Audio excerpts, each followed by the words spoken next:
kabayan, BMW X3 tayo kabayan ha. Yung ginagawa natin kabayan, yung pintuan lang. Yeah. Siguro ba yung side mirror bago to. So magkano yung side mirror? Sobrang mahal pa nito kabayan, 60,000. Oh, iba-ibang presyo ha. Kasi iba yung presyo ng cap. Bali ito lang kabuuhan ito. Yung cap iba na, pati ito. Yung salamin ibang presyo. Hiwalay yung salamin sa yung cap hiwalay. Yung dito lang 1,560,000 yan kabayan.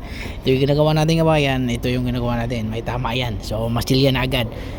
Tapos yun lang yung sinasabi ko ba yung 60,000. Tapos magkano yung labor lahat, magkasama lahat ha, kasama lahat yun, yung pisa, yung side mirror, lahat bali 5,000 pala.